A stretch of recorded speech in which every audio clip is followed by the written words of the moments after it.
part 2 of the introduction. The transatlantic slave trade transported captive Africans throughout the Americas. The transatlantic slave trade began in 1526 and lasted until 1867.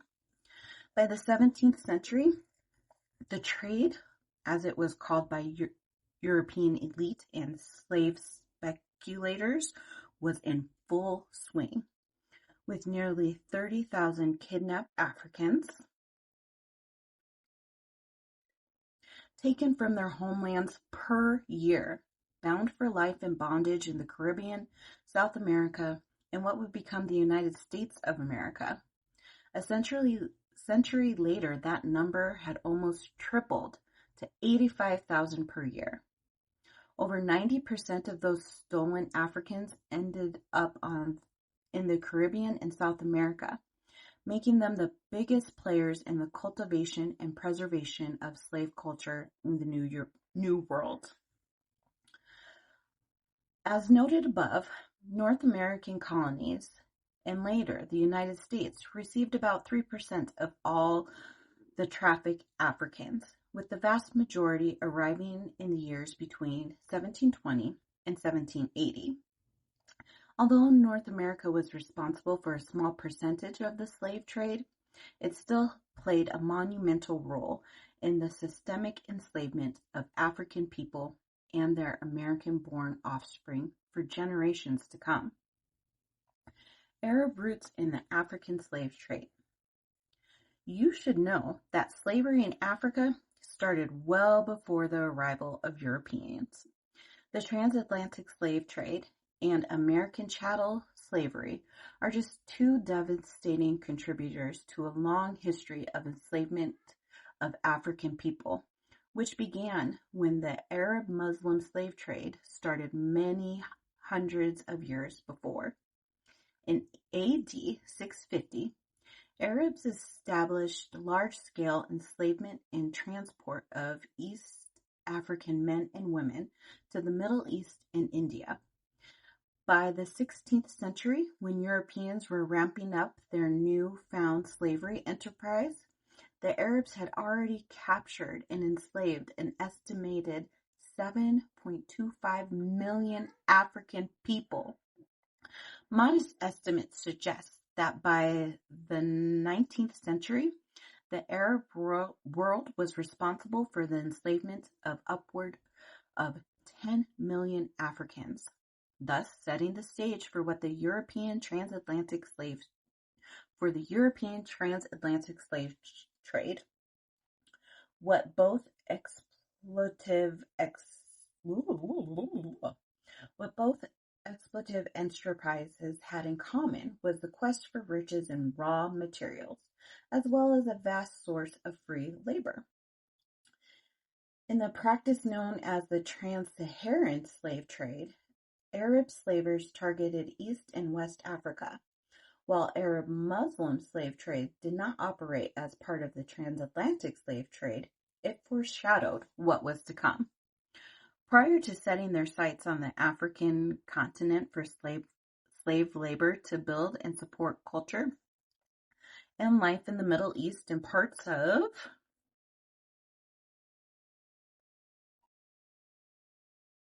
the Mediterranean, Arabs had conquered and enslaved the Bosnian people, who were part of an ethnic and linguistic group called the Slavs. In fact, the word Slav comes from Slav. Today, Slav refers to the Slavic people of Eastern Europe, as well as the captivity and enslavement of peoples from that region by the Arab slave traders during the Middle Ages. What's more important to know is that even today, various forms of slavery remain as thriving and violent businesses in many parts of the world. Many modern-day enslaved people are hidden in plain sight, forced to work in restaurants, in private homes, or in other businesses without pay and against their will. As recently as 2016, over 500,000 people were documented as living in forced labor in Arab states, including places like Yemen, Syria, Syria, and Iraq. Today, slavery exists in various forms and can involve international, regional, and local human trafficking of men, women, and children who are forced to work long hours as domestic help or in grueling and dangerous work in fisheries and other industries. Women are often forced into sex work. Children are forced to work long hours as restaurant help and shop clerks. Even here in the United States, human trafficking of men, women, and children is big, bad business. People, portals, and passages. The truth is, slavery in North American colonies grew gradually, becoming more and more useful, profitable, and accepted by white people who, ironically, had fled the oppressive rule of the British monarchy to live freely in the New World. The story of slavery in the making of the United States is one of people, portals, and passages. It's a story of many people: Africans, Europeans, colonists, the enslaved, politicians, rich people, poor people, indigenous people, free people of color, the founding fathers, your teachers, your parents, your grandparents, your distant ancestors, the kid sitting next to you in your social studies class, and you. Understanding just what happened during slavery is what led to the nation being built on the promise of life, liberty, and the pursuit of happiness. What led the nation, built on the promise of life, liberty, and the pursuit of happiness, down such a dark and horrific path is vitally important to ensuring that such injustices never happen again. It's a story of many different portals, that is, points of entry or exchange. For 2 centuries, millions of captured Africans spent months trapped in filth and waste, and under the constant threat of physical and sexual abuse at the hands of their captors. In Africa, they were held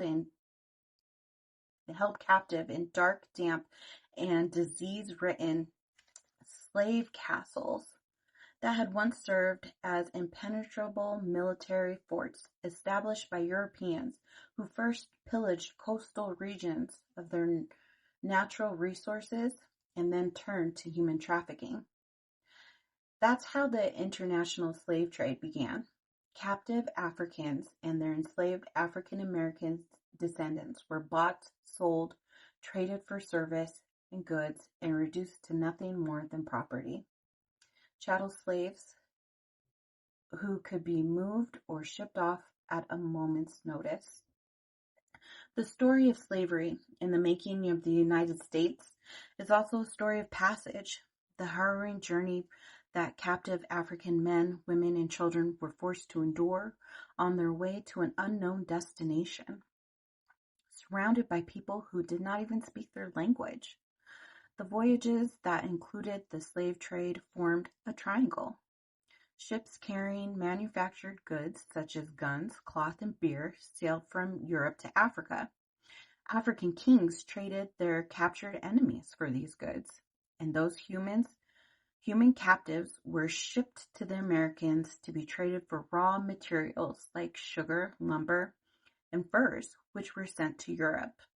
The trip from the west coast of Africa to the so-called New World came to be called the Middle Passage.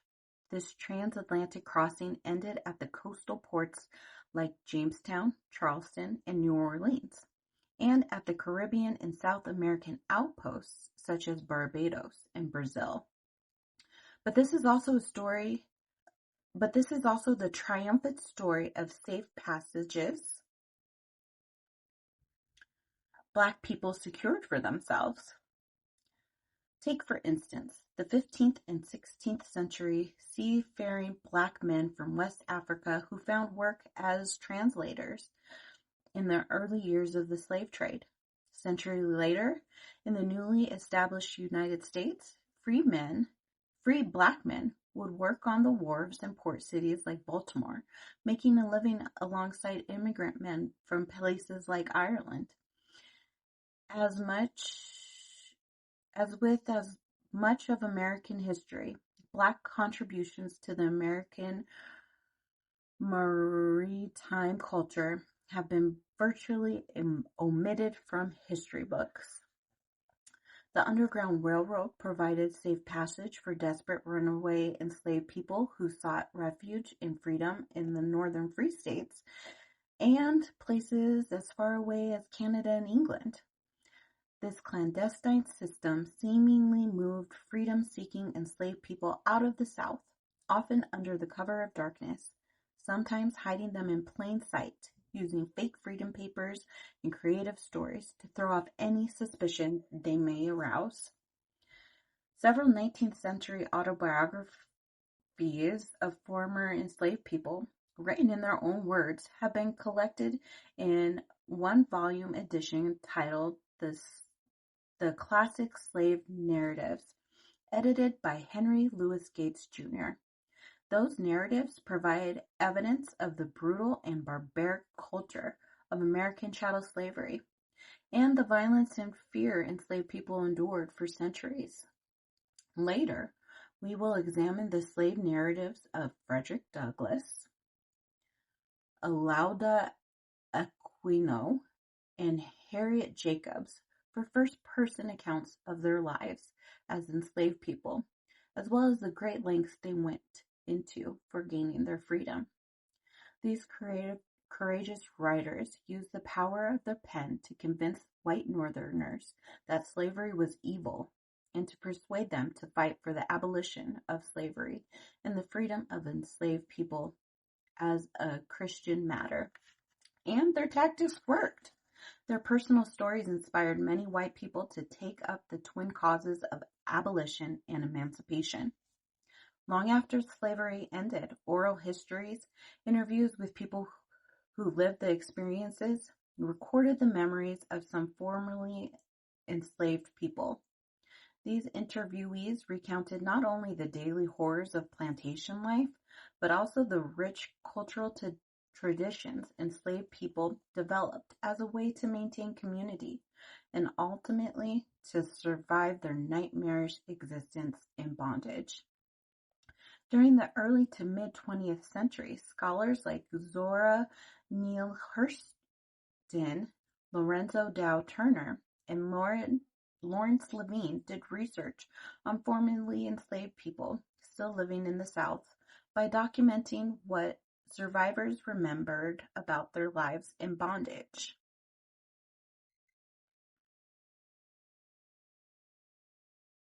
These first-person recordings give detailed accounts of slave culture, including the violence, suffering, and fear enslaved people experienced, along with the joy, customs, and traditions they retained from their African roots or developed as survival mechanisms. Understanding slavery's place in the United States and its impact on American society today means uncovering what's been hidden and shining a light on it. To understand the enduring effects of slavery on just about every aspect of American society, we have to go back in time.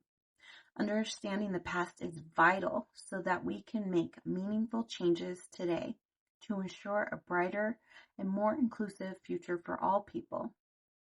If you're ready, let's go back to where it all started. Thank you for reading with me. I will see you again as we start Chapter 1 of Slavery and the African American Story. Take care of yourself. Go drink some water.